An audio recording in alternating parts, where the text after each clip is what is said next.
Hello everyone, I'm Tom Fox, the Compliance Evangelist, and I'd like to visit with you about Hallmark #3 and the 10 hallmarks of an effective compliance program, Chief Compliance Officer Authority, and Compliance Function Resources. CCO authority and independence have steadily grown in importance over the years, as has the role of the Chief Compliance Officer. In the 2012 FCPA guidance under Hallmark #3, the focus was on the title of the Chief Compliance Officer, Oversight, Autonomy, and Resources. However, this was significantly expanded in the evaluation of corporate compliance programs with several inquiries about the autonomy and resources provided to the Chief Compliance Officer. So, such questions as stature, how has the compliance function been compared with other functions within the organization, compensation, titles, and probably even the size of offices are now important.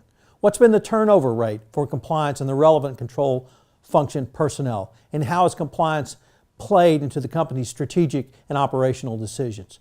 More importantly, the autonomy. Has the compliance function and relevant control functions had direct reporting lines to the board of directors? How often do they meet with the board of directors? Are they members of senior management? If they are members of senior management, are there other members of senior management present when they meet with the board? Who has determined the compensation, bonuses, raises, and hiring of the Chief Compliance Officer, and most importantly, the termination?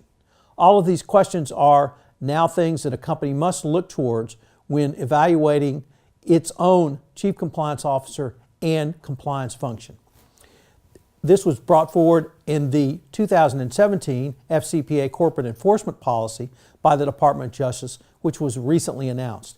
In the policy, they laid out additional factors for CCO authority, the quality and expertise of personnel involved in the compliance function so that they can understand and identify transactions, activities which might pose a potential risk, the authority and independence of the compliance function, and the availability of compliance expertise to the board. The compensation and promotion of personnel are also something that's much more directly reviewed by the Department of Justice now.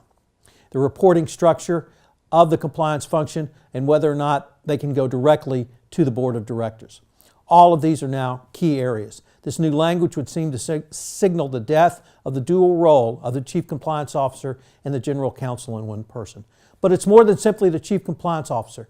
The compliance function in an organization, what are the autonomies and resources provided to the compliance function? What's the head count? What's the dollars that have been provided?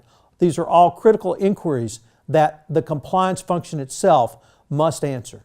Is the compliance function truly empowered? And has the compliance function had its budgetary request turned down or accepted? These are inquiries which were never asked before. Funding and resources are now critical. If you would like more information about Hallmark #3, I hope you will check out my new book, The Complete Compliance Handbook. The Complete Compliance Handbook will be published by Compliance Week in April of 2018. It's available for pre-sale now on my website, www.fcpacompliancereport.com. This is Tom Fox, the Compliance Evangelist. I hope you will join me for the next episode, Hallmark 4.